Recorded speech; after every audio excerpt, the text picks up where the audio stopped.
What's going on, everybody? Dr. Medic here. We're back. For those who don't know what this is, which is possible, there's only been one of these so far. See, I have an insane amount of TF2 knowledge stored in my cranium, especially when it comes to Team Fortress 2 weaponry. I know the original, current, and almost all in between stats of pretty much every single weapon in the game from my time studying the game, just for fun. This series is where I compare the current weapon stats to the original stats of the weapon when they first came out. This is day one, the original OG stats, versus what we have at the release of this video. Realistically, this video will probably always be up to date for the rest of the time, but miracles do happen on occasion, so I thought I'd point it out just in the event that something insane happens. I first give the current up-to-date stats for a weapon, which I must add does include stock weapons. There was one last video, and there's going to be two this video, and there will probably be way more in the future, so don't be surprised when stock weapons come up. I then do the same for the original version of the weapon. Once again, not the best version, not the most well-known version, but the first version that was available to the masses day one that it came out. I will then give my opinion on which one I think is better, which can be more difficult than you might initially assume. I will not include any weapons that have not gotten any balance changes. I don't want to waste time talking about those, so if a weapon doesn't appear here, most likely it has had no changes or no significant change that's worth talking about. You can correct me if I'm wrong, and I'll make it like a little mini follow-up video talking about it if I missed one, but I don't think I will. There are also some multi-class weapons I will not include for the sake of time. For Demoman, the only two exceptions are the base jumper and the pain train, which I will talk about in the soldier video, as I feel those are more soldier weapons anyway. However, the Half-Zatoichi will be included in this video and not the soldier video. Just makes things a little bit easier. This series started with Scout, but it's in no particular order. I put a poll out and Demoman was the favorite for being the next class I cover. You can participate as well by leaving a comment on who you'd like to see next on this video, or participating in the polls if you see them in my community tab. Without taking up any more time, here's the original versus current weapon stats video, Demoman edition.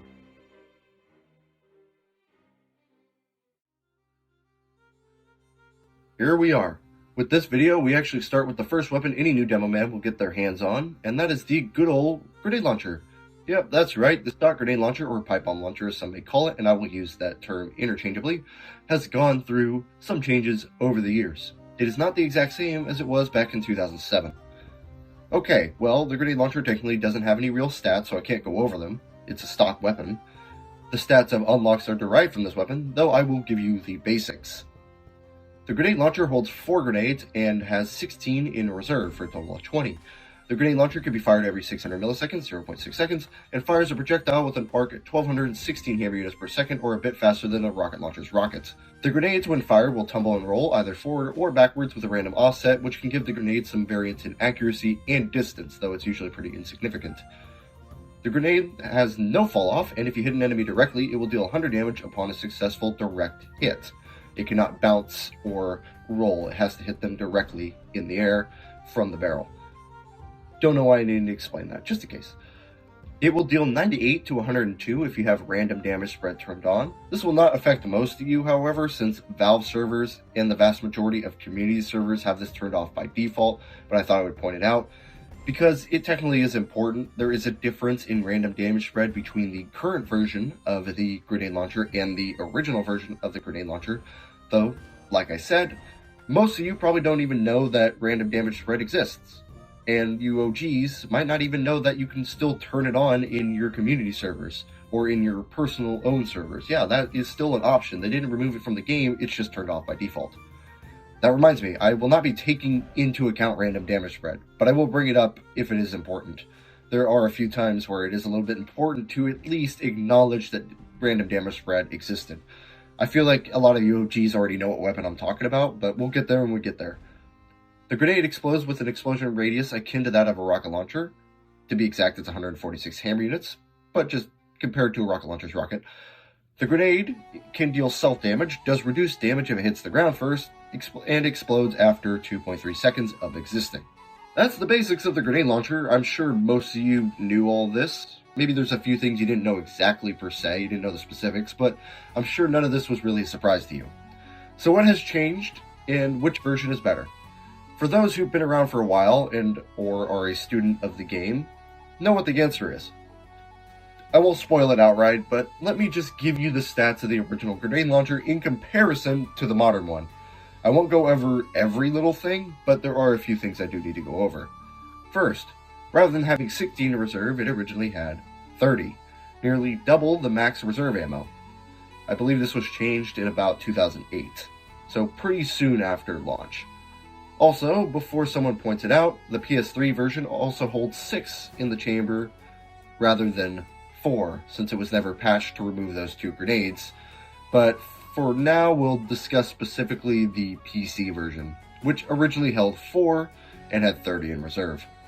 In addition, it had a larger explosion radius, 159 hammer units instead of the current 146, about a 9% increase. Finally, at point blank, occasionally the grenade launcher will not be able to inflict self-damage. It was consistent enough that I thought I would include it. Technically, there was one downside, and that's to do with random damage spread. Before Love and War, the grenade launcher had a random damage variance of ±10, dealing between 90 and 110 damage on directs, though it would do more damage if you shot them closer to the enemy's feet. Weird mechanic, I know. Anyway, I'm sure most of you know who the winner is. It's pretty much no contest. The original grenade launcher is simply just better in every way. More ammo, bigger explosion radius, and didn't do self-damage at point blank for some reason. It's not as egregious as some weapons we'll be going over today, but the original grenade launcher does take the win for the first round. It is time for us to go into the very first unlock.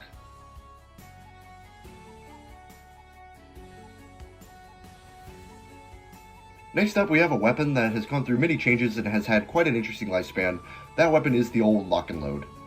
The Lock and Load currently has 5 listed stats. First, we have the main draw of this weapon, or at least it was supposed to be the main draw of this weapon, a 20% damage bonus versus buildings. This means it does 120 damage against buildings such as sentry guns, mini sentries, teleporters, and dispensers instead of just 100. The only real difference this makes, well, actually it does more raw damage, which is nice. The only threshold this crosses is that it can 2-tap level 3 buildings at full HP instead of taking 3 grenades to do so. It also has a 20% projectile speed bonus, pretty nice, as well as the secret upside that's not listed of no grenade tumble. This means that the grenades are fired perfectly straight, which due to source physics increases the distance the grenade is able to go on top of the extra projectile speed bonus. This also means that there's less inconsistency, since the grenade launcher normally has either it sets the grenade to spin backwards or forward. This varies how far the grenade actually goes. With the Lock and Load, it's going to go the same distance every time because there is no tumble. Then we have the downsides. 25% explosion radius penalty, which sucks, but it isn't the worst thing ever due to another stat. A 25% less ammo loaded compared to stock. Yes, despite having 2 barrels, it holds 3 pipes. And finally, grenades shatter on surfaces other than a player. This means no rollers. You must hit a player directly in order for the grenade to explode. Or a building, I think that goes without saying. I know no one asked, but yes, it still technically does have a 2.3 second timer.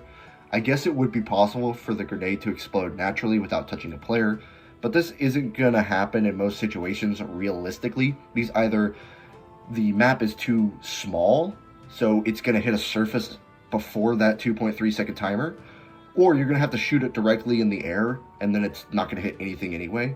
So I can't really think of a situation where you can get it to explode near someone without actually touching them. Though I guess it is technically possible.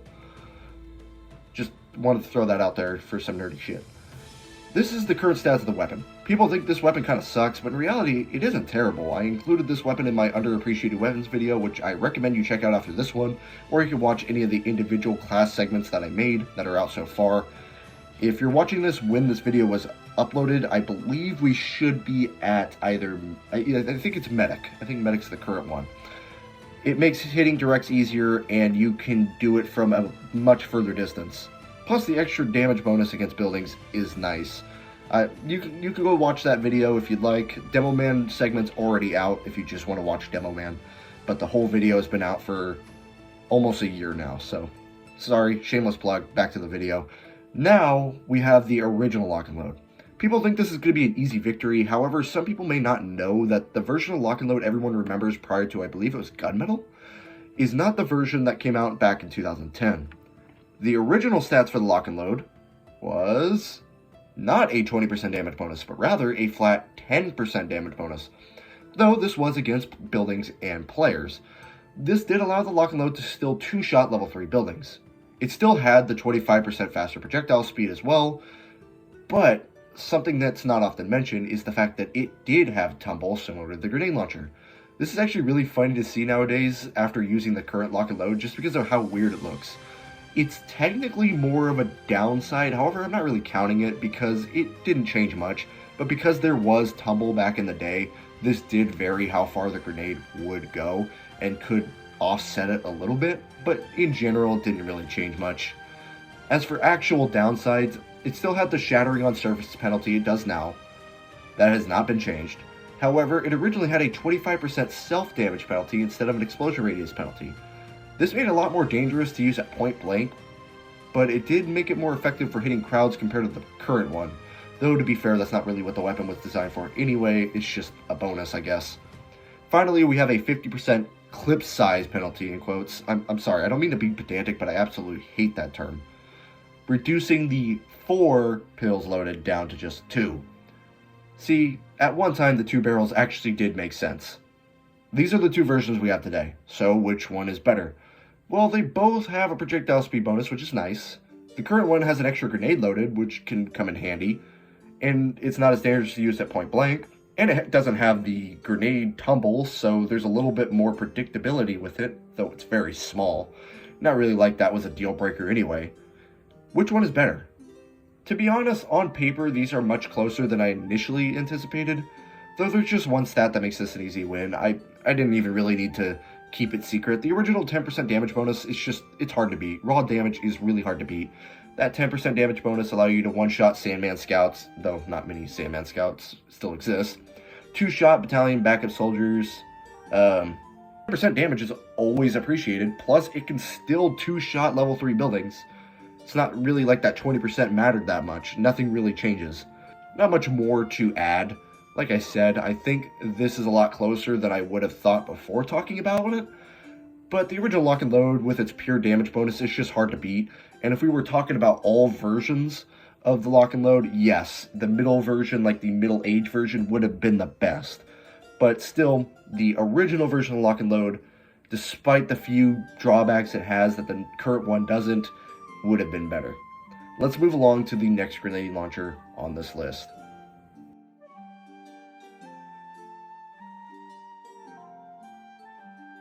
Oh boy, here we go. This is one of my favorite weapons in TF2, if not my favorite weapon in TF2, and most people's top 5. I'm pretty much inseparable from this weapon. I have it in most of my clips, especially in my extra videos that I use in between my rankings so I don't reveal what's coming next. If you've been around my channel for a while, you already know what it is. That weapon is the loose cannon, the double dunk machine. Let's go over the stats. This one is really important because some of the stats are either misleading, not explained thoroughly, or they're missing context. The list of stats are as follows. You can charge the primary attack for up to 1 second, in which it will cause the cannonball to detonate earlier than intended. This can allow you to have the bomb detonate mid-air or a lot earlier than it was supposed to, which is especially good against pyros and baiting out air blast. Holding it for too long, though, will cause it to explode inside your barrel. This can definitely be a downside if you're not really paying attention and all of a sudden you just blow yourself up. Though, most of the time, this is actually kind of an upside because it can be used to your advantage. By pointing it at the ground in the direction your weapon is facing and jumping, you can loose cannon jump for about 70 to 72 health and fly across the map. It's especially good if you're running a shield. This is best used with the Tide Turner to extend trimps. I'll go more over trimping in the Tide Turner section, specifically because that's what it's best used with, but I wanted to bring it up because the loose cannon is often used with the Tide Turner because they just work so well together. They have great synergy. It also technically has a 20% projectile speed bonus, however, this is misleading due to how Source Engine deals with the calculating of mass and the fact that the cannonball is considered heavier than the stock grenade launcher's pipe bomb. This technically means the cannonball does not go as far. It does move faster, but it will not get the same distance as a pipe will. Finally, for positives, we have the ability to knock enemies back using the cannonball. It is akin to air blast, however, due to source jank. If you hit them in the head, on occasion it will simply just stun them, locking them in place for a second rather than actually knocking them back.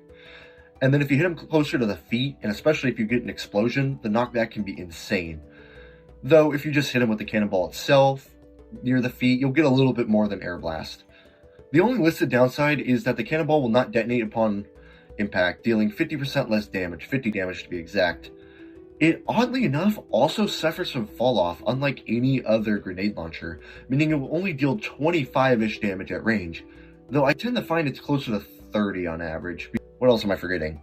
Oh yeah, the main gimmick of this weapon, and the reason everybody and their mother loves this item: double donking. Double donking occurs when you manage to hit someone with the cannonball, and the cannonball explodes mid-air, effectively hitting them twice. Doing so will deal the damage of the cannonball, and the explosion will deal a mini crit. Plus it will play that oh so good double donk sound effect, as well as playing the particle effect, the ×2. This means that it is the only grenade launcher when timed properly and at a close-ish distance, because you fall off can kind of ruin this. You can just one-tap light classes, assuming they don't have a weapon that increases max health, such as the gunslinger.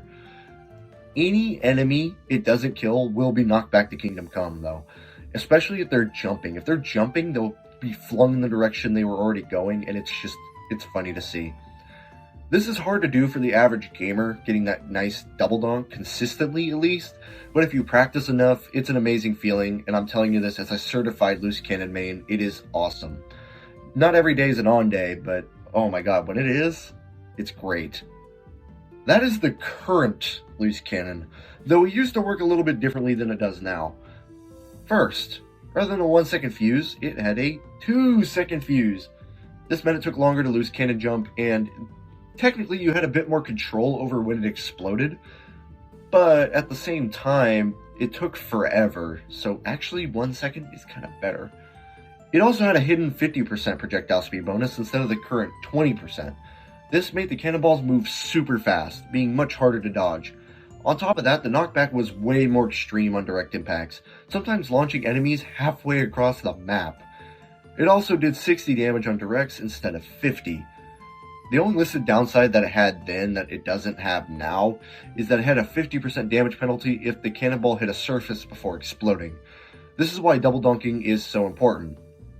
Well, about that. Yeah, double donking, believe it or not, technically didn't exist when the weapon first came out. Yes, you could still hit them and then have it explode directly after. That's how you were supposed to use the weapon, but it didn't play any sound effect. There was no particle effect. It didn't mini crit. Double donking as we know it wasn't a real thing when the weapon initially came out. Yeah. Okay, so which is better?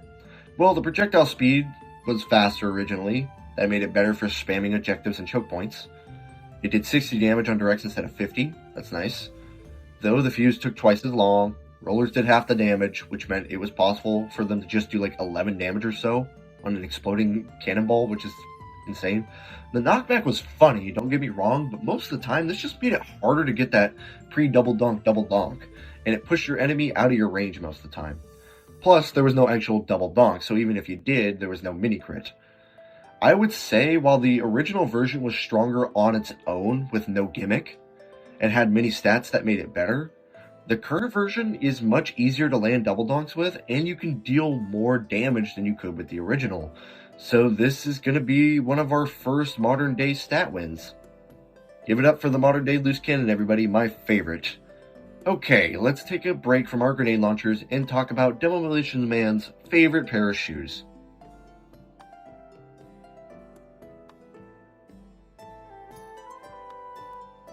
Putting on the kicks, we have the Alibaba Wee Booties, or if you're actually cool, the Bootlegger.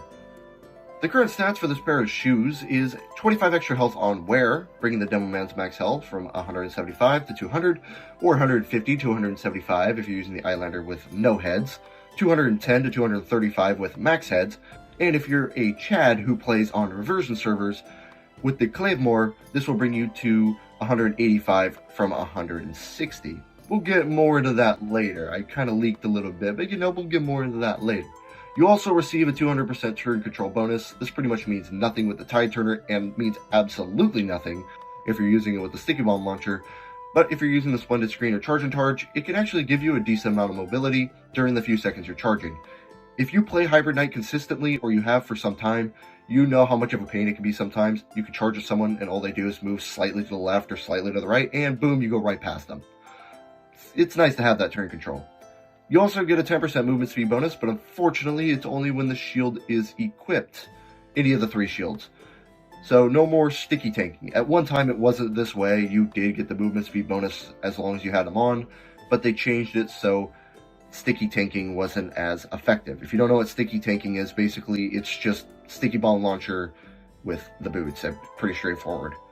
Finally, you also receive 25% charge on kill, as long as it's a melee kill, which works in conjunction well with something like Tide Turner, which gives you charge on kill.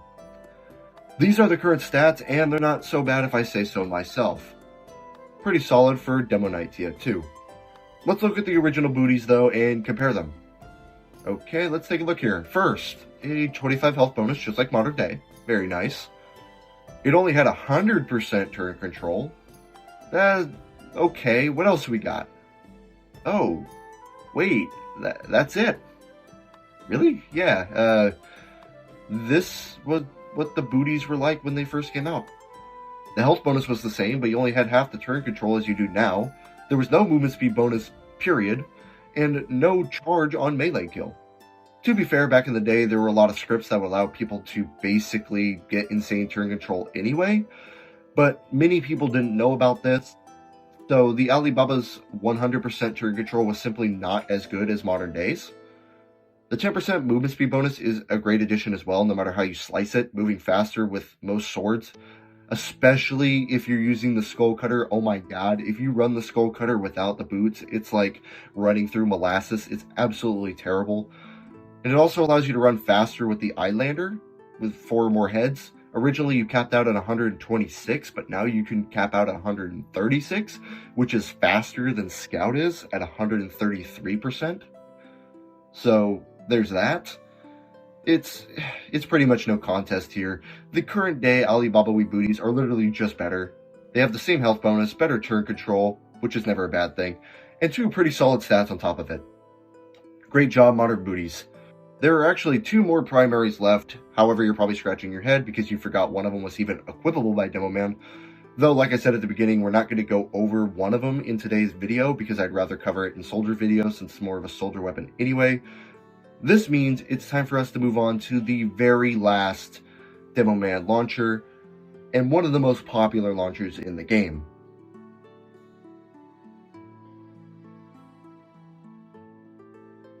Here we have the Stock Grenade Launcher 2.0, slight upside for a slight downside type weapon. It's everybody's favorite, the Iron Bomber. The current Iron Bomber has 3 stats to talk about. First, we have the main draw of this weapon, being that due to the shape of the grenade, it doesn't bounce or tumble all that much. This could definitely be a benefit if you're firing onto an objective or something like that, or everybody's sort of crowded around and you don't want the grenade to just run away. It's pretty good at doing that. Though, it does make it worse for shooting around corners or going under doorways from a vantage point, so if something's just around the corner and you can't really clank one off the wall. So there is some give and take. It also has a 30% reduced fuse time. This is listed as an upside, though it can kind of go both ways. I'd say most of the time it's an upside though, seeing as it doesn't give enemies as much time to react.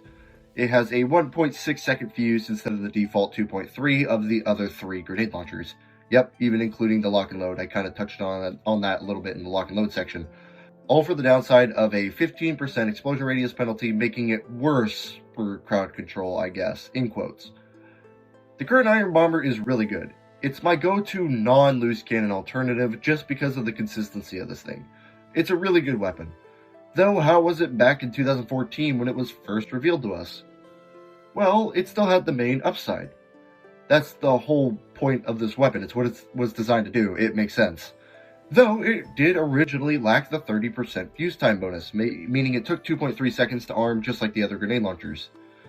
As for downsides, there were originally 2 instead of 1. The 15% explosion radius penalty was originally a 20% explosion radius penalty, just a little bit. This was also during the update where they reduced the maximum blast radius of grenades in the first place, so it was a bit of a middle finger to be honest. Not terrible, but still, 20%. However, it did actually have one more downside. A 10% damage penalty on grenades that hit the ground. It listed as armed naturally, or grenades that explode naturally, whatever. This was rather small, but it's still notable. Then we have the elephant in the room. If you've been playing TF2 for at least a few years, specifically before June 2022, you'd know that the original grenade hitbox was a little bit bugged. So what you see as the model technically isn't the actual hitbox. This is especially notable on the loose cannon, where it feels like you should hit it, but it just doesn't. It just kind of floats right by them.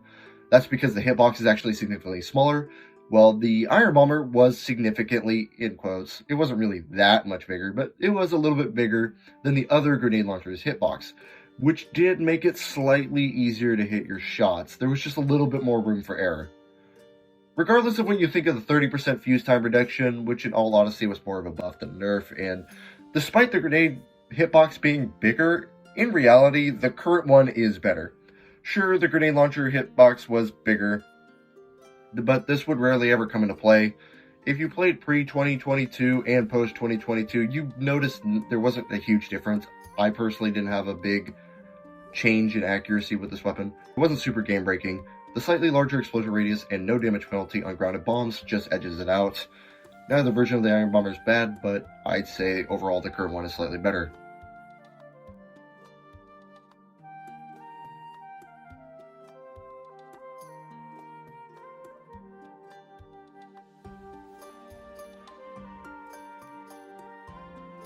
Now we're on to the secondaries. We start ourselves off with another stock weapon. This time it's Demoman's second primary, also known as the Stickybomb Launcher.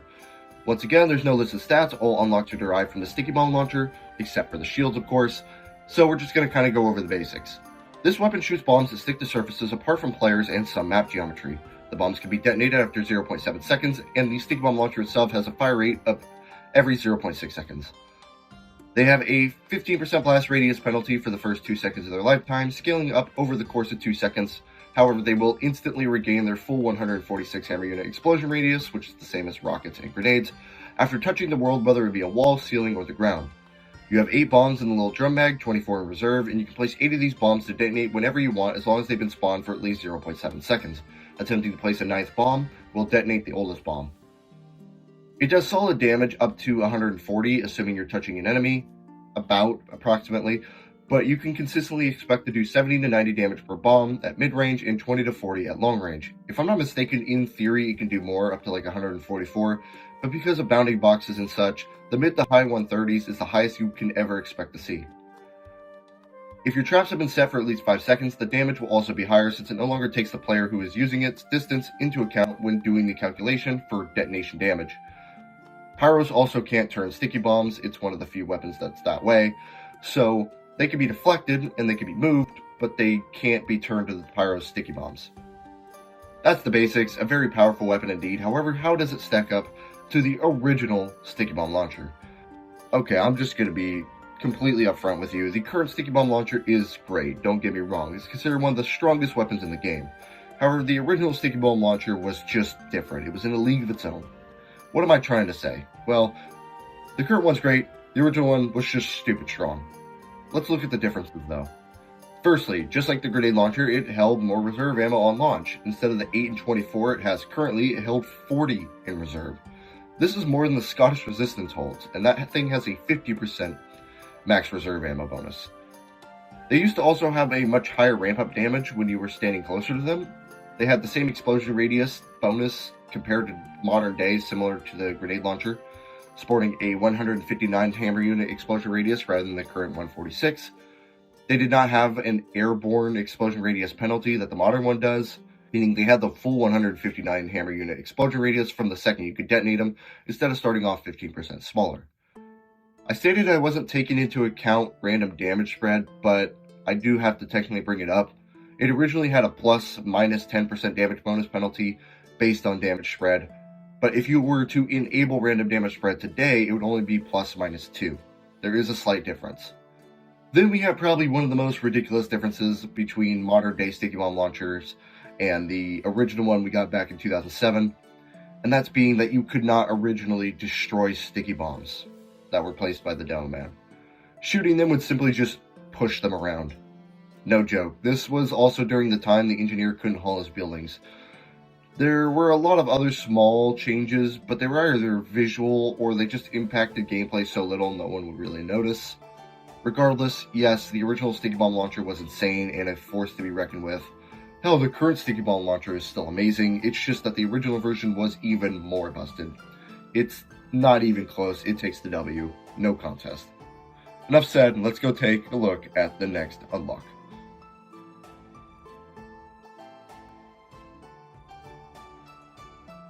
So actually, Demoman received 2 secondary weapons in the War update of 2009, so I can talk about either one. Though, since we're on the topic of Stickybomb Launchers, let's just take a look at the first Stickybomb Launcher unlock, the Scottish Resistance. This weapon right here is one of the most front-loaded TF2 weapons in the game. First, the main upside of this weapon, the fact that you can place 14 stickies rather than the standard 8, and you can detonate the stickies one at a time. Well, in theory, you basically have this invisible box or circle on your screen that when you hover over your sticky bombs, it can allow you to detonate them, which means you could theoretically detonate them one at a time. Though at longer distances, if your stickies are grouped up, this could be a little difficult. So in reality, it's a lot better for setting several traps instead of just individual sticky bombs. The weapon also has a 25% firing speed bonus, which can allow you to basically carpet bomb an entire area really quickly, as it takes only 0.45 seconds instead of 0.6 seconds between each bomb. It also has 50% more reserve ammo, bringing it up from 24 to 36. You can detonate stickies while on top of them, but this is less of an upside and more of a quality of life addition. It allows you to sticky jump with this thing without having to awkwardly look down first, since it doesn't just blow up all stickies at once. Finally, you have the last upside, which is that it can destroy enemy sticky bombs. This isn't as helpful on the Scottish Resistance as other weapons we'll cover later, but it can still come in super handy for destroying sticky traps instead of just dispersing the bombs as you would with the regular Stickybomb Launcher. What's the downside for all these amazing upsides? A 0.8 second longer arm time, meaning it takes a second and a half instead of 0.7 seconds for your bomb to be ready to go. No damage penalty, no explosion radius penalty, it's just worse at sticky spamming, which is debatable to be honest with you, especially with that 25% faster firing speed. The current Scottish Resistance is one of the most misunderstood and flat out underrated weapons in the game. I didn't talk about it in my underappreciated weapons video for the first time around because I wanted to talk about another weapon, but I did make sure to include it in my Demoman follow-up segment. Enough about that though, how does it compare to the original Scottish Resistance we got back in 2009? Well, everything is exactly the same, actually, except for 2 stats. First, there was no 25% firing speed bonus when this weapon was first launched. This means it takes the standard 0.6 seconds instead of 0.45 seconds. Though, instead of a 0.8 second arm time penalty like it has today, it was only 0.4 seconds, meaning it took 1.1 seconds to arm instead of the modern day 1.5 that the Scottish Resistance has. Sorry for the abrupt ending right there. I actually was looking through the patch notes, and it turns out on December 22nd, 2009, so not that long after the war update, the Scottish Resistance actually got the ability to detonate bombs when it's near the player's feet. This wasn't an ability it had originally, and I thought it was. That's my mistake. So that upside there is actually different, but I don't know how much of a difference this truly made in gameplay. But I thought I would add it because I want to make sure I have the correct information. Sorry about that. Back to the video. Then you have to take into account the original explosion radius and stuff of that nature. On top of this, there were some bug fixes here and there, but these were the only significant changes from the original Scottish Resistance we got back in the war update and the Scottish Resistance we have in 2025. There are benefits to both of these, and it's hard for me to decide which one's outright better. A 0.4 second faster arm time made it better as an offensive weapon than it currently is, and it also had a larger explosion radius than the current day version due to the fact that it came out before the universal sticky bomb nerf. But at the same time, if you wanted a more versatile option for both offense and defense, you had the Stickybomb Launcher for that, or the Chargin Targe if you swing that way. At the same time though, that 25% firing speed bonus can allow you to just absolutely litter the field with bombs, as well as allowing you to place traps much quicker and more efficiently. You can get all 14 bombs out a lot faster since you start reloading quicker, blah blah blah. Though it now has a smaller explosion radius. On any given day, I can go with either weapon, But because this weapon is mostly defense oriented and excels when setting traps, I'm going to give it to the modern day version just by a little bit. Sure, the explosion radius is a little bit smaller now, but only a tiny bit. It's rarely ever going to make a difference. If you're setting traps with this weapon, it's pretty much not going to make a difference at all. So I'd say the current version is slightly better since it makes using this weapon as intended a lot easier. Though this is certainly the closest of the weapons thus far, so it can go either way. Now that we got that out of the way, let's go look at the other secondary that was introduced during the war update.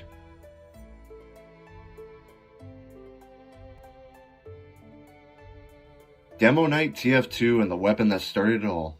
We have another item that was released in the war update being the Chargin Targe.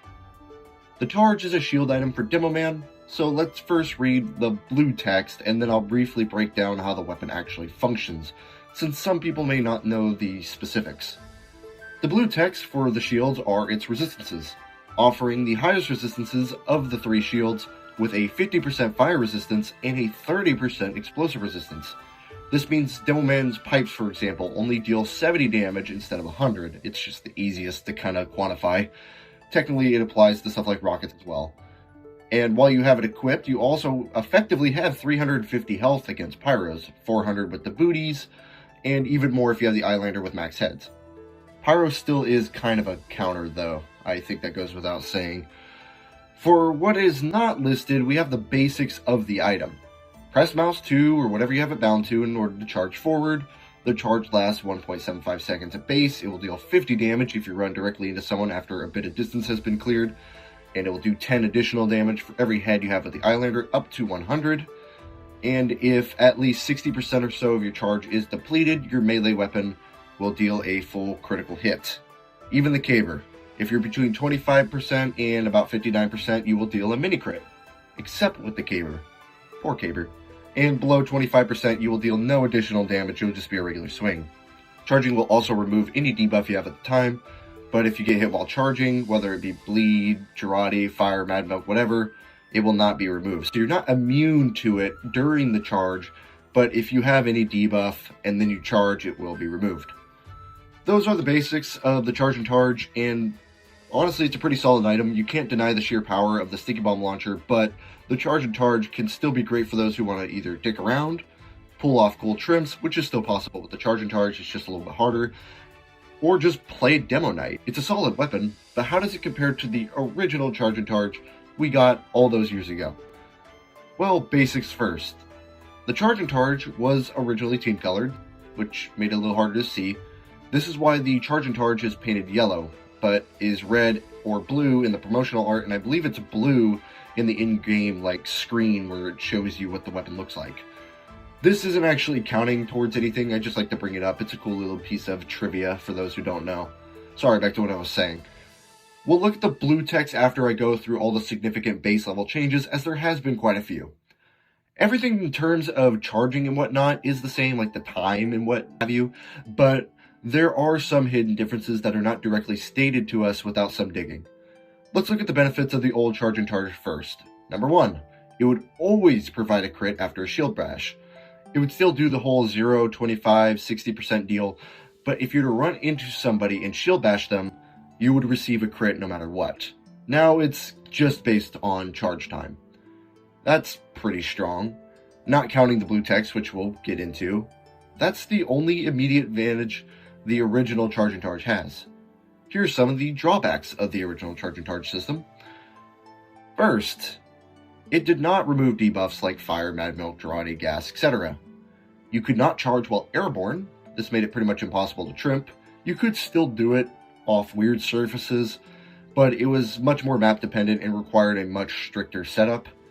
Shield bashing wasn't a thing. Okay, didn't I say it was? Yes, it was, but it originally didn't deal damage. At least this is what the patch notes said. I'm sorry if I'm misinterpreting this, but from every source I use, this seems to ring true.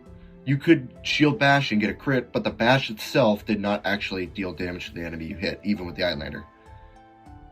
It could not be refilled by cabinets, it had to recharge naturally, and finally, the charge was completely depleted if you were air blasted, rather than just halted. It's kind of weird how it's explained. Wow. The old Chargin Targe seems kind of crappy. Well, that's only because I have specifically left out one crucial part. The blue text. It still did have its 50% fire resistance. But, for those who know, it had one stat that made this thing a little bit ridiculous. You see, it wasn't originally a 30% explosion resistance. Was it 35%? 40%? 45%?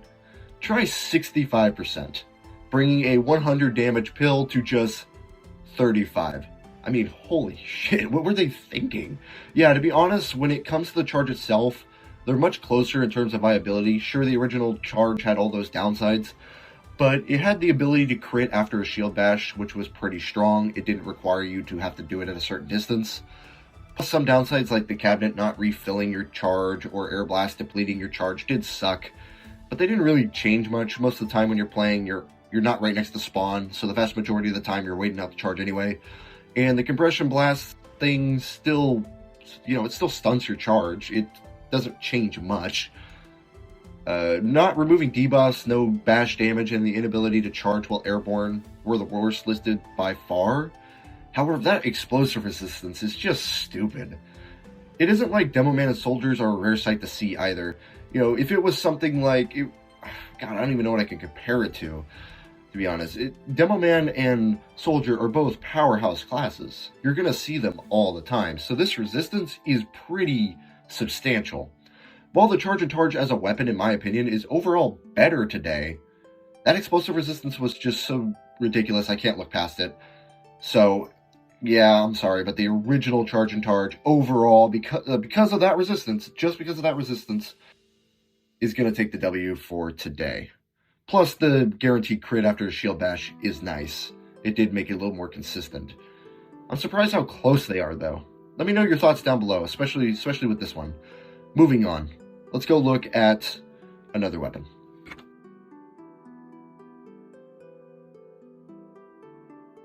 We have to divert for shields a little bit and go take a look at another sticky launcher. This time, it's the Sticky Jumper. Yeah, it's actually a lot older than a lot of people would think it is. I was surprised the first time I learned that it actually came out in 2010. The current Sticky Jumper is a phenomenal movement tool. People put it in the same class as the Rocket Jumper for some reason, but in reality, it's a great secondary on maps with high skyboxes and large distances to cover. Anyway, the main upside of this weapon is the fact that sticky bombs deal no self-damage, meaning you could safely sticky jump without costing even 1 health. Well, when you inevitably hit the ground, sure, but that goes without saying. Or maybe you're a weirdo who uses the base jumper, one of those base jumper, sticky jumper, caber users. I know, you're on 2-fort terrorizing snipers. It also has a 200% reserve ammo bonus, increasing the reserve from 24 to 72, which allows you to continue to jump to your heart's content. As for downsides, 100% damage penalty. Absolutely no damage. It's a mobility tool, but not a damage tool. I'm pretty sure most of you knew this. However, it also has the penalty of 6 less bombs being able to be placed at a time, the opposite of the Scottish Resistance, so no more than 2, attempting to place a third, will detonate the oldest one. And finally, you cannot carry the intel or pastime jack, etc. So, no cheesing objectives, and also no random crits on a weapon with 100% damage penalty. Enough said. The current jumper is a great mobility tool for Demoman, who can consistently hit their pipes, allowing you to simply jump entire parts of the map over teamfights and rain hell. It's a super useful weapon. How does it stack up to the original? First, I have to bring this up. A lot of people remember this version of the Sticky Jumper prior to Meet Your Match, where it was like the orange model, but it didn't have the little triangle on the side and the weird little suction cup.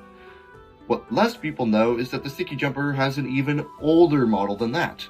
Instead of this old orange model, when both it and the Rocket Jumper came out, the Rocket Jumper actually came out a little bit before, but still, they actually shared stock model. So, in the case of the Sticky Jumper, it shared the stock Stickybomb Launcher model, as well as the stock Sticky Bombs, which could fool people. The real issue was that it fooled medics who may attempt to crit you while you're using this weapon or something like that. That was kind of a big reason it was changed. Plus, it was just hard to identify. However, what has actually changed stat-wise? The main function of the weapon has been unchanged. There were some bugs, such as taking damage if you're holding the wrong weapon out sometimes, but I'm not going to count that since that wasn't intended and it wasn't guaranteed. You dealt no damage to players, you had 3 times more reserve ammo, bringing the 24 to 72. This all stayed the same. No difference between those first 3 stats. Let's look at positive changes first. Some may remember that back in the day, personally I was on Xbox at the time, so I don't have any actual recollection of it, but those who were playing on PC at the time may remember that there was no bomb limit when this weapon first came out. That's right, no bomb limit. You could place 8 bombs, take no damage, and fly across the map at Mach 10, or Mach 8 in this case. Some also may not know that when this weapon first released, you could carry the intelligence, which made it pretty powerful for cheesing the objective on some maps. I can see why it was changed. It also could random crit. Yeah, it could do that, super helpful. That sounds pretty damn strong, and seems to be an easy victory for the Sticky Jumper, but there's one problem. I left out a downside that just absolutely turns the tide. A 75 max health penalty, reducing Demoman's max HP from 175 to just 100. And no, I'm not joking, I really wish I was. You may know that the jumpers were meant to be practice weapons, and not so much actual weapons or tools. They really took this to the extreme with the old version of the Sticky Jumper. And jumpers in general, honestly. Yeah, those original upsides are great, don't get me wrong, but they don't undo the fact that you now get one-tapped by a pipe at full health as Demoman. Well, maybe not with random damage spread, but you know what I mean. Despite not being able to place a whole 8 sticky bombs down like you could at one time, or carry the intel, I'd say I'd take those downsides over 75 less health. What's funny is they even tried to make up for it a little bit by giving it a 100% fire, explosive, and bullet vulnerability instead of the max health penalty. They did it for the Rocket Jumper 2, but that really didn't do anything. In fact, it made it worse the vast majority of the time. It made your survivability against fall damage and melees a little better, but whatever. The modern Sticky Jumper takes the W, and I don't think there's really any room for argument here. 100 health on Demoman, come on, really.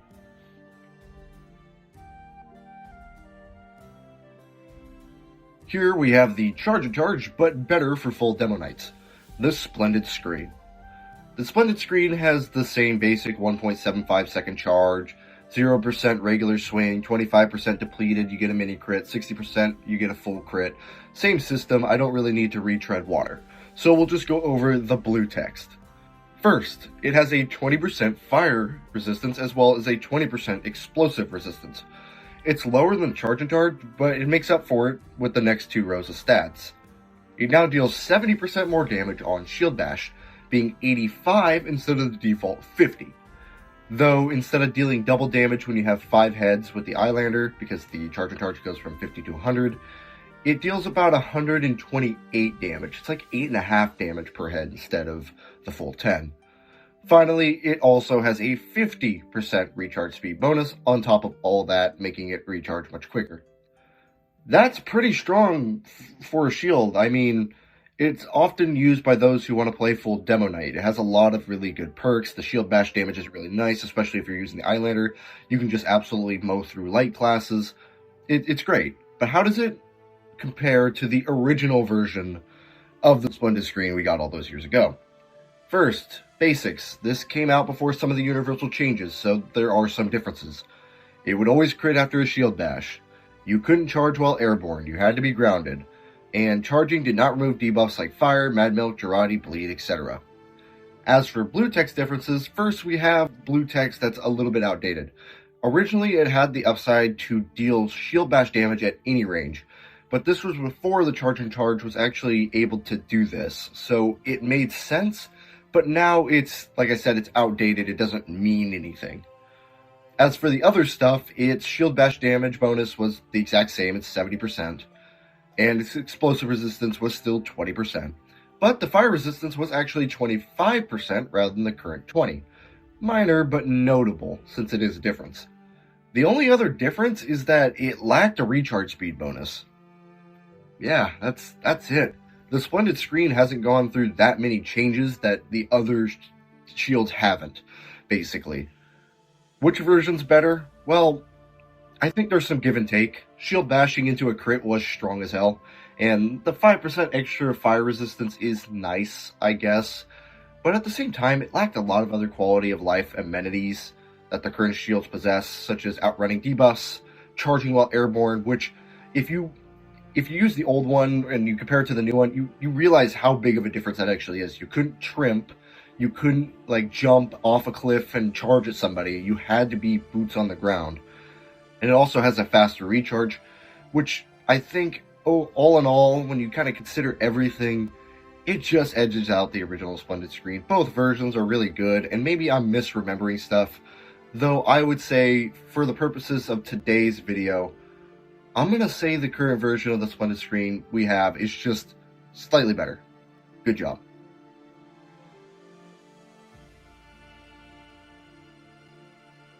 We had the Hybrid Knight Shield in the 3rd segment, and the Demo Knight Shield in the 5th. Now we have the Tide Turner, considered the most versatile of the Holy Trinity. The Tide Turner, as the name would suggest, the main gimmick of this weapon, I guess you could say, is that it gives full turn control while charging. So you can basically charge in circles. That isn't all, though. It comes with a few other solid upsides as well, including 75% of your charge being returned to you upon a successful melee kill.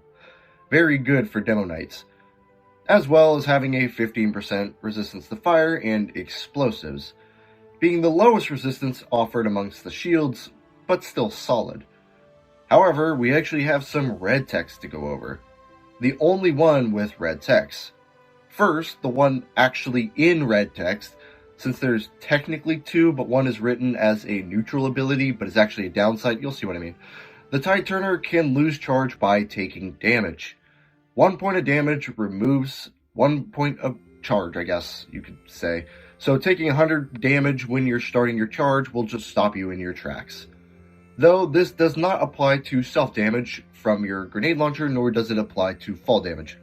The Babyface Blaster should really look into that, seeing that they took away that no fall damage upside from the Pretty Boy's pocket pistol. Then, while not listed in red, is a downside, being that at 25% you will still receive a mini crit, but it is completely unable to full crit, for obvious reasons. Full turn control plus full crit, that would be stupid. They would never do that. The Tide Turner is great for mobility since it gives you the most control over your charge. It's great for tripping and rollouts. If you don't know what tripping is, I briefly touched on it. It's when you kind of jump, turn to the side, and hit geometry in a weird way, so you get some airtime instead of just following the trajectory of the geometry. You'll fly upwards in the direction you're going. It's super neat. Anyway, solid as a Demo Knight tool and a Hybrid Knight mobility option. It's, regardless of how you choose to use this thing, it will put in the work, no doubt about it. So how does it stack up to the original Tide Turner? Okay, I'm not even going to pretend, man. The first iteration of the Tide Turner was straight up busted. It's not even funny. Where do I begin? 1. Both resistances were 10% higher. Fire and explosive resistances were up to 25%. 2. It used to not have charge deducted based on damage. Some may remember when it was actually 3% deducted for every 1 point of damage. However, this stat was actually added quite a bit after the weapon initially came out. It did not have it on game day. 3. You received 100% of your charge back. On kill, it did not have to be a melee kill. 4. Yeah, we're still going. The very worst of all, it could full crit. Not joking, it was capable of full critting on top of all of these abilities. Do I even have to really ponder the question or throw it out there, really? The original Tide Turner was busted in every way. OG Turner takes the dub without even a smidgen of argument. This takes us to our very last secondary we have to look at in today's video.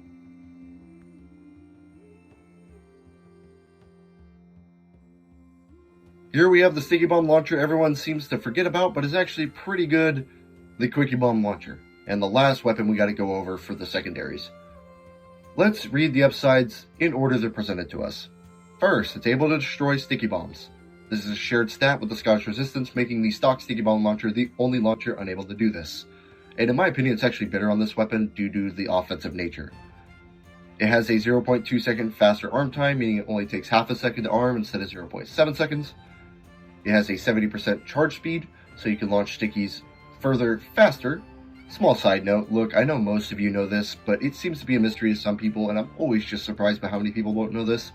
Holding down M1 can allow you to fire the sticky bomb further. The stock Stickybomb Launcher, and therefore the Scottish Resistance 2, since it has no stats to offset this, can be charged for 4 seconds. This increases your range drastically. Now it only takes 1.2 seconds with the Quickiebomb Launcher. Remember, this is more of a sniper than it is a spam tool. Finally, up to a 35% damage bonus the longer you charge it, making it good for either sniping people, like this weapon was sort of intended to, or painstakingly setting traps. Which, if you know the original stats for this weapon already, you know how wrong that would sound in 2014. As for downsides, it has 2.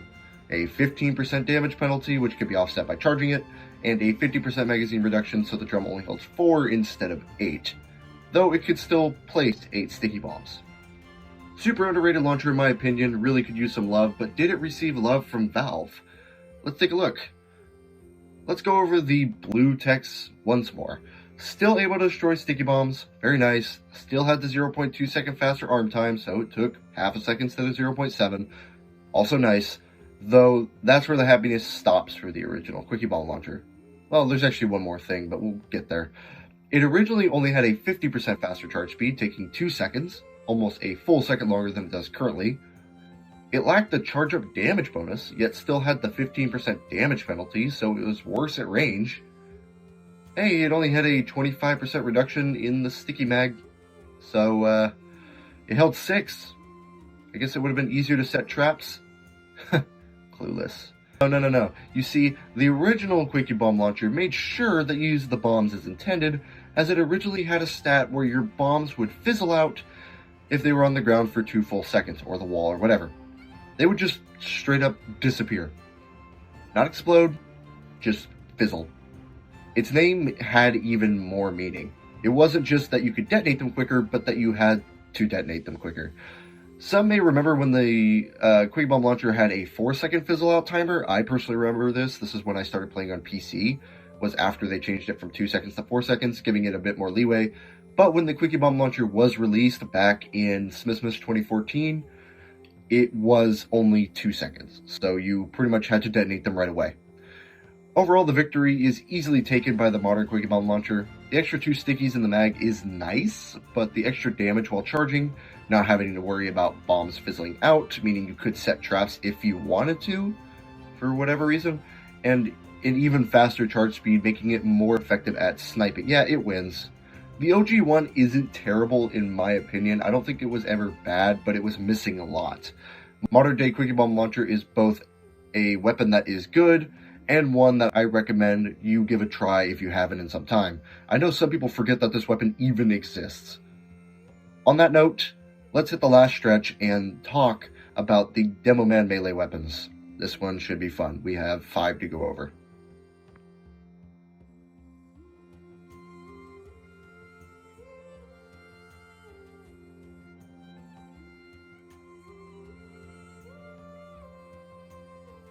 For our first melee, we have the Eyelander. Okay, I'm going to be real. Technically, the Eyelander has not received any unique changes. Well, there was the Hatless update. If you don't know, during the Hatless update, all weapons for a single day that had no random critical hits was changed to a 25% damage penalty so that it could random crit, but this wasn't a unique change. The only permanent change it's received, the Eyelander that is, was the Universal Swords change, which also I'm not going to go over every single time, just because it makes things 10 times more difficult. Okay, so if you don't know, the Universal Sword change, I forget what update it was added in, but basically it takes twice as long to deploy and holster these weapons, but it also has a 37% increased melee range, which is a lot better for demo knighting. Just, I don't want to keep bringing that up, okay? But the main reason I'm making this mini segment within a segment is because of this. I found an old video on YouTube. I knew they changed the color of the Eyelander eye glow effect. That's right, it wasn't always green. And I knew on the red team it was this fiery orange color, this red ember. And I even talked about it briefly when in my ranking every weapon plus fun facts video, the original one. But it turns out on the blue team, it was actually a very vibrant blue. It wasn't just this fiery orange. I mean, look at this. It looks so sick. Green is definitely more standout, don't get me wrong. I know why they did it, but goddamn, this is nice. Okay, moving on to the first actual weapon we need to cover. I'm not even going to do a whole big transition. This segment's actually about the Scotsman Skullcutter, one of the least interesting Demoman swords. Axes? It has the extra melee range and longer draw time of a sword, but it can random crit, which no other sword can. Well, can nowadays. We'll get there. I think most of you know what I'm putting down, but we'll get there. Whatever, that's irrelevant. You know the drill by now, I'd hope. Unless you weren't paying attention. Michael, hey, focus up, dude. We're almost there. The Skullcutter has two stats.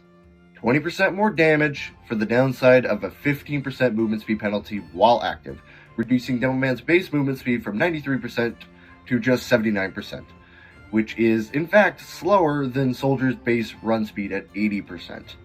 It's so bad, well, at least the movement speed penalty is so bad, that it reduces your speed while you're charging as well.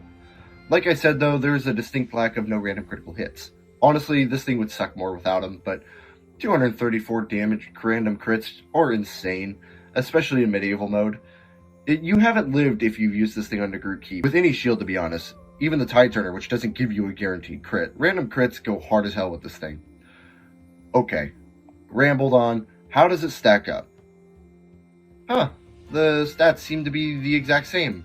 20% damage bonus for the downside of a 15% reduced move speed. Okay, seems pretty normal. What am I missing? Am I missing something?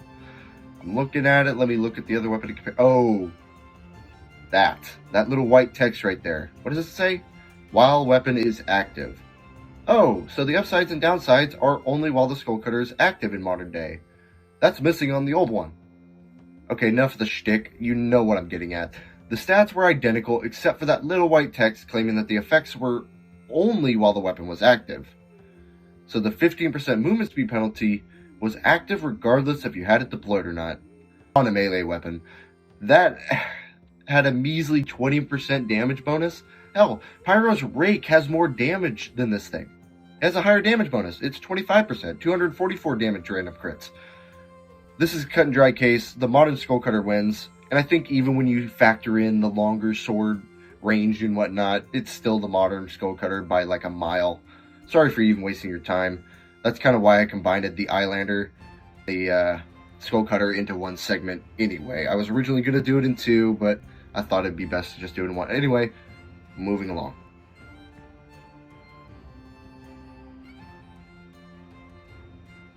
For the second melee we're going to go over, or I guess the third, but no, the second. We have one of the hardest names to pronounce if you don't speak Gaelic, the Claidheamh Mòr. Claidheamh Mòr? I forget how you say it. It's something like that. I'm just going to call it the Claid.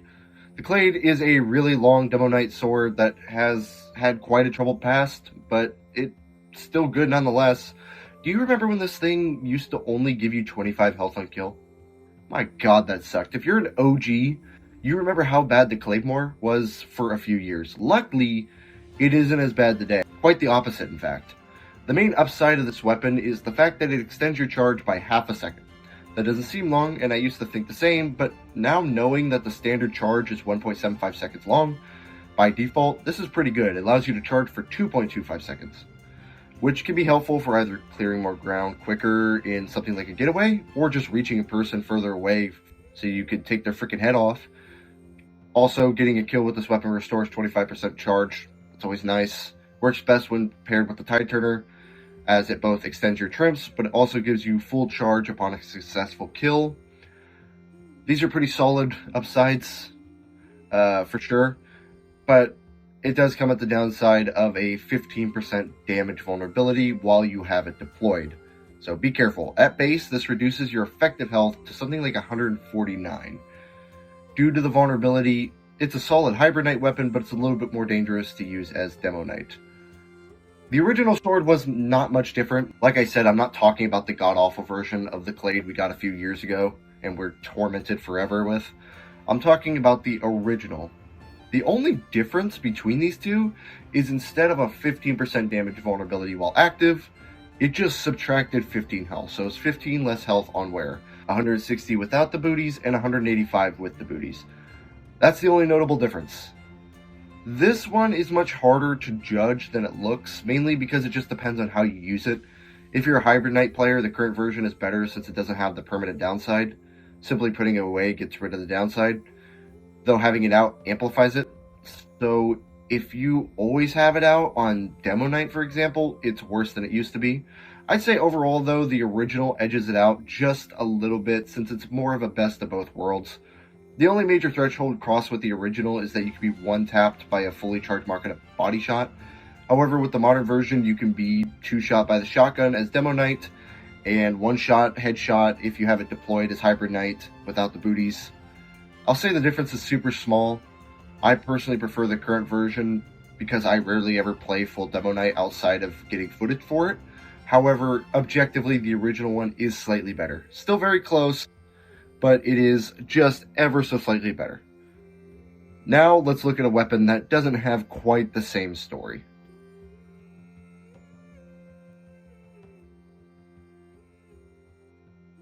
If he wasn't drunk, he'd throw it. One of the most mistreated weapons in TF2, the Ullapool Caber. The Caber can be fun sometimes, especially you just want to say, screw the objective, I'm going to terrorize heavies with 350 damage crits as Caber Knight. Or I'm going to jump the double cross bridge, the two fort bridge, harvest mid, and just terrorize snipers. But it's no more than that. It's silly, it's gimmicky, it's fun sometimes, I equip it on occasion, but it's not effective under most circumstances as an actual melee weapon. Unless you're playing against, I don't know, TF2's in-game bots on easy mode. The current stats of this weapon are as follows. You get one hit with this thing to perform the main function of the weapon. If you hit a player without having hit another player already, or map geometry, the Caber will explode, doing a bit of damage in a radius. This allows you to do pretty high damage to the first person you hit, and a little bit of damage to people standing around them, but it's very inconsistent.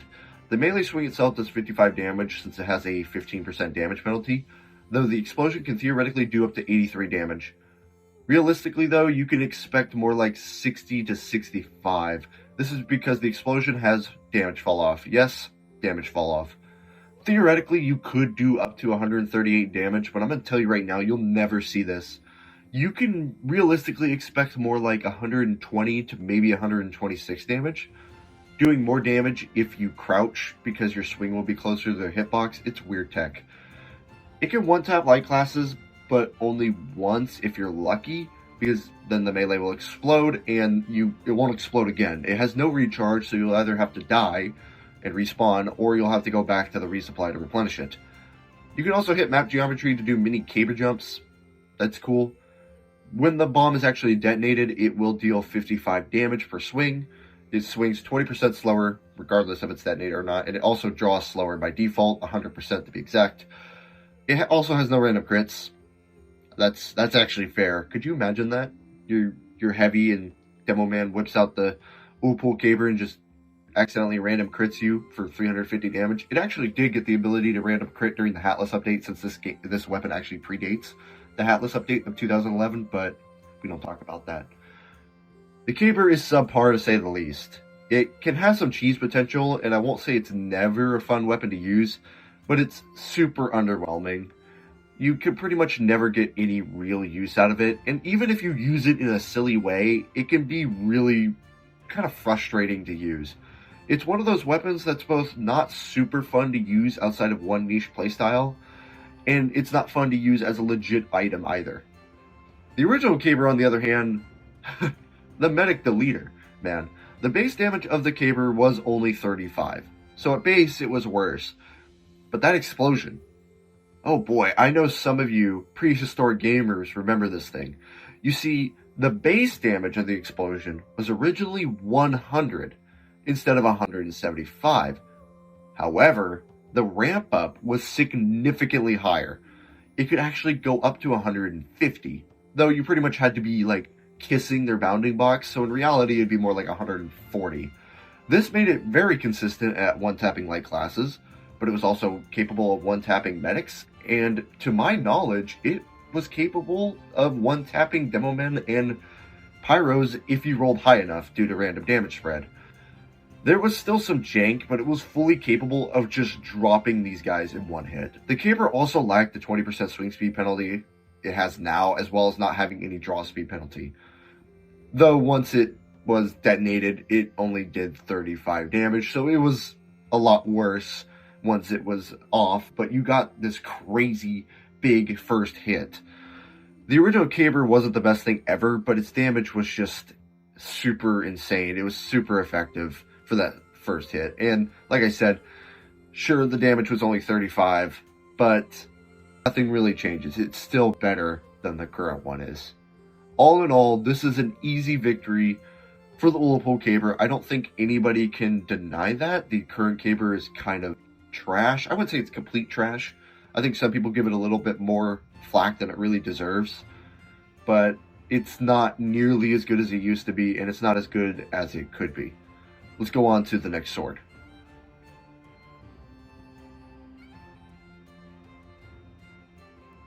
To follow up the metaphorical train wreck of the last segment, we have the only multi-class weapon I'm going to cover in this video.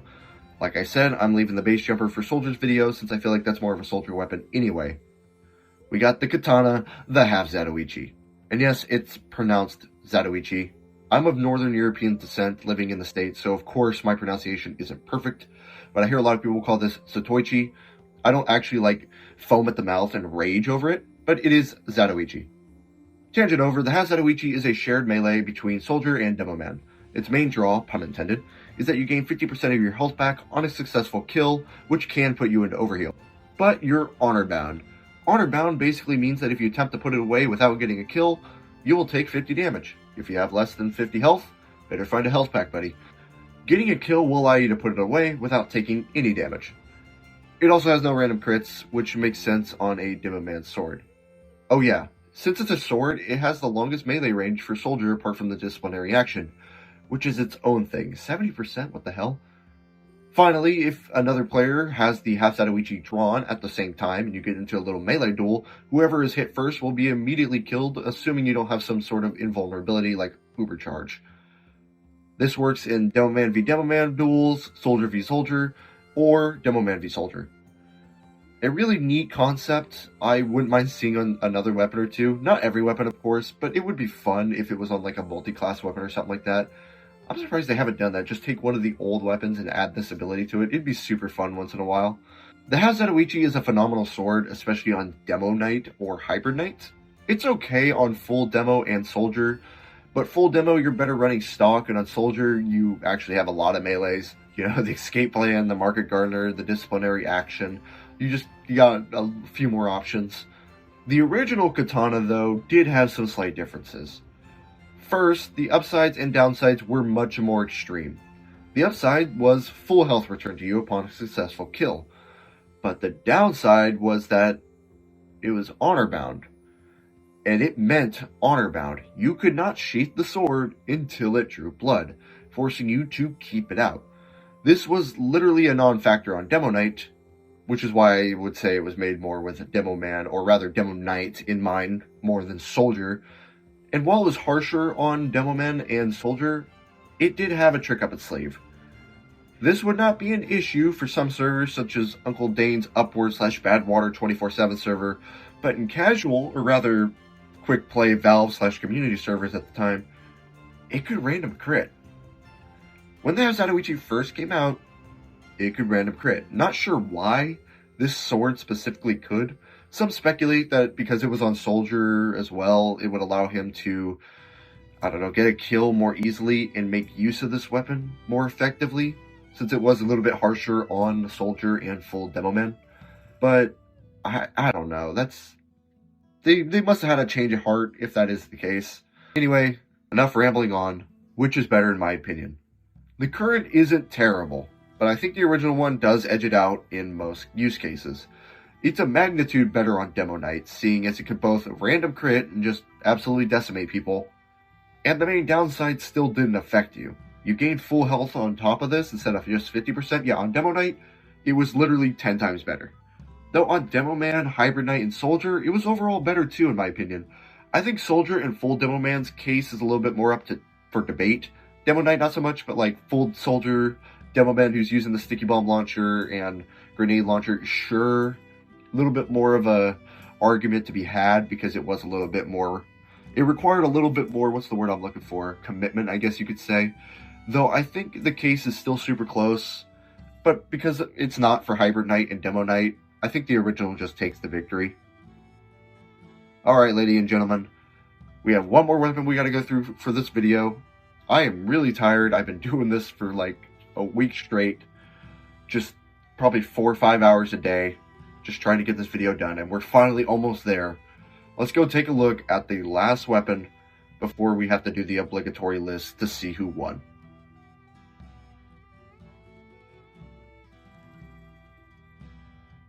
Here we have the last and final sword, which to my surprise came out in the Uber update of 2011, back when the game went free to play. I never realized it's been 12, almost 13 years, as of recording at least, since Demoman has received a unique melee weapon. But it is what it is. We got the Persian Persuader. The Persuader is the penultimate Demo Knight weapon. It was meant to be the definitive Demo Knight weapon, and pretty much for Demo Knight only. This is because first, the upsides relating to charge and having a shield, and nothing else. You get 20% charge returned to you on hit, as well as now being able to speed up the recharge of your shields via ammo packs and ammo drops. Funnily enough, I remember when I first got the Chargin Targe drop, I was very confused on why this wasn't the case, why you couldn't just pick up ammo to recharge it. I guess they thought of that too. And then the downsides heavily favor the Demo Knight playstyle, with a 80% reduced reserve ammo penalty on both your primary and your secondary, meaning you only have 3 pills in reserve for your grenade launcher, for example. To be fair, it's often partnered with the loose cannon though. It's probably the best of the 4 launchers if you want to run one of the grenade launchers for whatever reason due to the tripping potential with the Tide Turner and generally the loose cannon's common jumping ability. But most of the time, this is meant purely for Demo Knight because these downsides don't really mean anything if you're using shield and boots. It also has the no random crit stat as well that all the other swords have, and then it has the longer range, and it has the slower deploy time, you get it. This is pretty darn good. It gets a tad overshadowed by many other swords in the Demoman's kit, but it's solid for sure. Despite this, I hate to end on such a low note for our modern day weapons, but the original Persian Persuader absolutely wipes the floor with the current one. I'm just going to come out and straight up say it. I'm not going to do the whole, maybe you can decide for yourself, because this one, there really is no contest. I like to do that for some of the other weapons that are a little bit closer and let you guys decide. But this one, no, it's not even close. It originally had 3 stats. Well, technically 2, but to my understanding, the Uber update page, because of course this was one of the 20 plus weapons added during that update, only shows the upsides, but it left out the no random crit stat that all the other swords have. I could be wrong on this, but I watched like straight up 30 minutes of gameplay yesterday to try to see if somebody got a random crit, and I just never saw one. Maybe someone just didn't get lucky. I mean, it was constantly just them charging, getting kills. I painstakingly sifted through all I could, but I think it was just straight up left off the weapon card. So yes, it had no random crits as the downside, but the upsides included a 100% recharge speed for your shield, so it took half the time, which is super nice. However, it also came with the most ridiculous of upsides, being that ammo is converted to health when you had this weapon equipped. This actually worked as sort of a downside if you weren't full Demo Knight because you couldn't pick up ammo on the ground for your primary, but there was no reserve penalty, plus the health returned used to be just straight up ridiculous. To my knowledge, they toned it down before eventually removing the stat altogether. But on release, it was something like 120 health for picking up drop weapons, back when weapons used to drop on the ground. If you didn't know, if you're a new gamer, back in the day, I believe it was either Gunmetal or Tough Break, I forget which one exactly, but it was one of those 2 updates. They made it so mercs drop little ammo crates, as you know, when you kill them. Well, originally they would just drop their weapon and you would have to pick up the weapon, but it was too small sometimes, or they weren't really noticeable, so they just changed it so they drop an ammo pack instead. Anyway, you would get 120 health from this, though this would eventually be reduced to something like 20, which is hilarious. I mean, think about that. They just cut it into a 1/6. My god. It was still 40 from large health packs, I think, 20 from medium health packs, and 10 from small. I could go down the list, but in general, it was a ton of health from all the different little pickups. With weapons and ammo packs everywhere, you pretty much became almost impossible to kill in big team fights. This is why, despite the Persian Persuader being pretty good today, it wouldn't even be fair to not give the win to the original version of the Persian Persuader. You got so much health back, it was actually insane. You can watch some old footage of it. It's kind of just Straight up stupid. That wraps it up for our weapons today. Let's go take a look at the final rankings. I'm actually excited for this one. I have not been keeping count. I will be right back as I go count them up.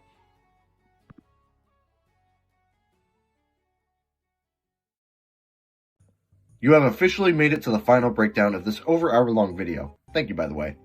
If you don't remember from last video, or you just haven't seen it, which is fair enough, basically I divide the screen into two columns like this. The left being the original version of weapons, and the right being the modern or current version of weapons. We're going to go down the list one by one and find out whether weapons are better today or better back in the day. To make it more interesting though, when naming the weapon, I will place them on this board. The closer they are to the line, the closer they are in stats. So if they're far to the left in the left column, or far to the right in the right column, basically at the edges of your screen, that means they are better in their respective column. If they're closer to the line, this means there's a little bit more debate to be had, and they're not super different. They're not as polarized, basically. So the further they are away from the middle, the better they are in their respective tier. Does that make sense? I hope so. Also, I was thinking the other day, I really want to have a segment where I potentially talk about weapons in previous videos that I had a change of heart for, basically a retcon. That will be after we tally up all the weapons first, so that will be at the end, just a spoiler, throwing it out there. Let's look at the original version of weapons first and see what we're working with. In the originally better column, we have the grenade launcher for its extra ammo and slightly bigger explosion radius. Technically, I've never said it verbally, but in case you've just been listening to the video and not actually watching it, I typed it out in a couple of clips. Basically, the explosion radius for the Stickybomb Launcher and the grenade launcher is not actually 159 hammer units like I said. I did some digging through old patch notes, and while I knew the rocket launcher had this change done to it, I never realized the same thing happened to the grenade launcher and Stickybomb Launcher 2. Basically, the original bounding boxes were square instead of spherical. The grenade launcher and Stickybomb Launcher only had a 132 hammer unit explosion radius instead of 159 because of the shape. But because of said shape, the explosion radius was effectively bigger then. It was changed initially to 159 hammer units to offset some of the angles that you were now missing out on. Now, then it was changed to 146 hammer units like it is today. So that 132 technically is bigger in some regards. Sorry for that tangent. The rest of the video will go a lot quicker, but I wanted to actually say this for those who didn't actually, pause and read. After the grenade launcher, we have the lock and load for its raw damage. The Stickybomb Launcher for a plethora of reasons, including damage, explosion radius, and just power in general. There was a lot of things that just made it better. The Chargin Targe for its insane resistances, and plus the ability to get a crit regardless of your charge percentage, as long as you committed a shield bash, basically. Tide Turner for its ability to crit with full turn control and solid resistance profile. The Claidheamh Mòr, however you want to say it, just by a little bit, better overall, just a tad. The Ullapool Caber due to its emetic dropping potential and just insane one-tap damage. The Half-Zatoichi for its ability to random crit and restoring full health instead of half. And the Persian Persuader for gaining a ridiculous amount of health from ammo packs, which does not affect gaining health from actual health packs as well, so you're basically always getting health.